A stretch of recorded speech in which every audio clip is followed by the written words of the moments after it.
En las sombras de un pueblo olvidado, donde los suspiros de los árboles se entrelazan con los lamentos del viento, acecha una presencia indescifrable. No es hombre ni bestia, sino una amalgama de pesadillas. El hombre del saco, como lo llaman, se arrastra desde las profundidades de la oscuridad. Los niños susurran su nombre con temor, pero nadie se atreve a enfrentarlo. Su saco, desgastado y manchado, es su herramienta siniestra. En las noches sin luna, cuando los pequeños duermen, él se desliza sigiloso por las calles empedradas. Sus ojos brillan como brasas ardientes, y su aliento es un vaho gélido que congela el alma. ¿Por qué se lleva a los niños? Nadie lo sabe con certeza. Algunos dicen que se alimenta de su inocencia. Otros creen que los arrastra a un mundo más allá de la realidad.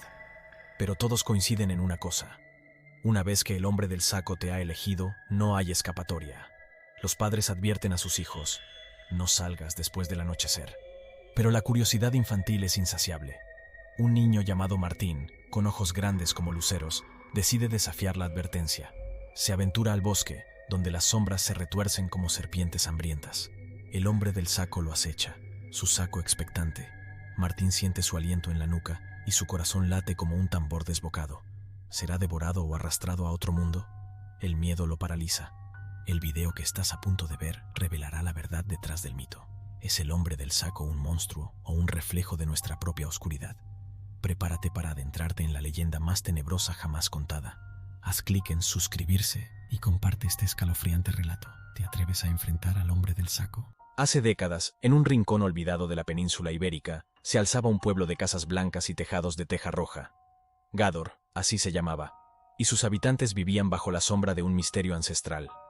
El hombre del saco, una figura que desafiaba la lógica y la razón, acechaba en los rincones más oscuros. Martín, un niño de cabellos alborotados y ojos avispados, era el alma inquieta del pueblo.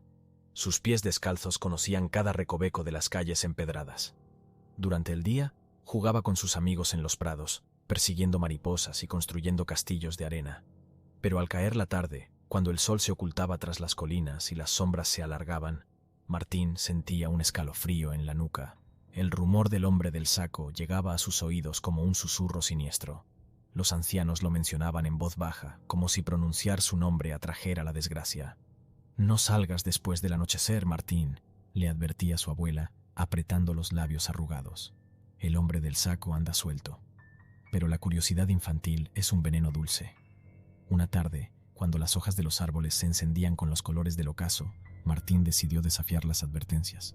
Se adentró en el bosque, donde los árboles se entrelazaban como guardianes centenarios. Las ramas crujían bajo sus pies y el aire olía a tierra húmeda y musgo. El bosque de sombras era un lugar prohibido. Los adultos evitaban hablar de él, pero los niños tejían historias alrededor de su espesura. Se decía que las almas perdidas vagaban entre los árboles, buscando redención o venganza. Martín no creía en fantasmas ni en monstruos, pero algo en la penumbra lo inquietaba. Los pájaros callaron cuando Martín cruzó el umbral invisible. El viento susurraba secretos en su oído, palabras que no podía entender pero que le helaban la piel. Las hojas crujían como huesos rotos bajo sus pies. El niño avanzó, guiado por una fuerza invisible. ¿Quién era el hombre del saco? ¿Por qué se lleva a los niños? Martín no lo sabía, pero algo en su interior lo impulsaba a descubrirlo.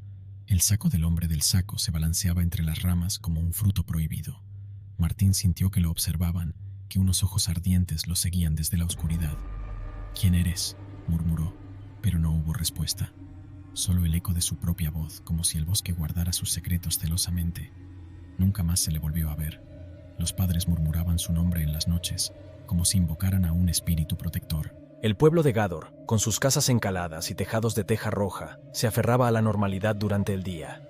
Los niños jugaban en las calles empedradas, las abuelas tejían en los porches y los perros ladraban al paso de los carros de caballos. Pero al caer la tarde, cuando el sol se ocultaba tras las colinas y las sombras se alargaban, el miedo se apoderaba de todos. Los padres llamaban a sus hijos a casa con urgencia, como si el anochecer trajera consigo una amenaza invisible. Francisco Leona, el barbero del pueblo, era el principal sospechoso. Siempre había sido un hombre extraño, con sus ojos inyectados en sangre y su risa siniestra. Se decía que tenía un pacto con el hombre del saco. A cambio de su propia inmortalidad, Leona entregaba a los niños al monstruo. Los padres temblaban al pensar en sus hijos en manos de esa criatura. Francisco Ortega, apodado el Moruno, sufría de tuberculosis. Cada día se debilitaba más y la tos no cesaba de su cuerpo. Su esposa Antonia lo reprendía al ver que ni en ese estado dejara el cigarrillo. Una mañana, la tos lo hizo perder el equilibrio y Antonia, desesperada, lo ayudó a levantarse. Lo obligó a salir para ir a casa de una curandera llamada Agustina, quien vivía a las afueras de Gádor. Agustina Rodríguez era conocida como la Bruja.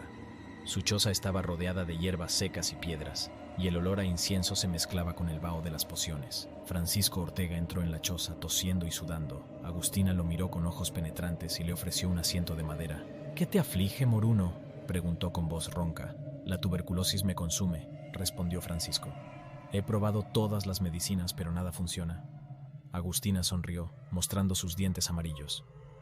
«Tengo una solución», dijo. «Una terapia alternativa». Francisco frunció el ceño. «¿Cómo puede ser ambas cosas?». Agustina se levantó y fue a una estantería. «Necesito la sangre de un niño», dijo. «¿Y su grasa?». Francisco se estremeció. «¿Para qué?», preguntó. «Para curarte», respondió Agustina. «Beberás su sangre y te untarás con su grasa. La tuberculosis remitirá». Francisco dudó, pero la desesperación lo empujó a aceptar. «¿Dónde encontraré a un niño?», preguntó. «Eso es asunto mío», dijo Agustina. «Pero tendrás que pagar». Francisco Leona y Julio Hernández, apodado El Tonto, se ofrecieron a encontrar al niño. En la tarde del 28 de junio de 1910, secuestraron a Bernardo González Parra, de 7 años, y natural de Rioja. Metiendo al niño en un saco, los criminales lo trasladaron hasta un lugar aislado del pueblo. Allí, realizaron un macabro ritual. El niño, aturdido y asustado, fue sometido a un corte en la axila, y su sangre caliente se mezcló con azúcar. El Moruno bebió la sangre del infante, mientras Julio lo asesinaba golpeándole la cabeza con una piedra. Leona extrajo la grasa y el epiplón del niño, y lo envolvió todo en un pañuelo que colocó sobre el pecho de Francisco Ortega. Finalmente, ocultaron el cuerpo en un lugar conocido como Las Posicas. La noche se cernía sobre Gádor, y el pueblo se sumía en un silencio inquietante. Los padres abrazaban a sus hijos con fuerza, como si pudieran protegerlos de lo inevitable. Bernardo González Parra, el pequeño de 7 años, había desaparecido sin dejar rastro. Las madres murmuraban oraciones, y los padres afilaban sus cuchillos. El hombre del saco había cobrado su tributo. Los asesinos, Francisco Leona y Julio Hernández, se miraron con ojos cansados. El Moruno, Francisco Ortega, había sobrevivido a la tuberculosis, pero su alma estaba marcada por la sangre inocente derramada. El pacto macabro había funcionado, pero a un precio demasiado alto.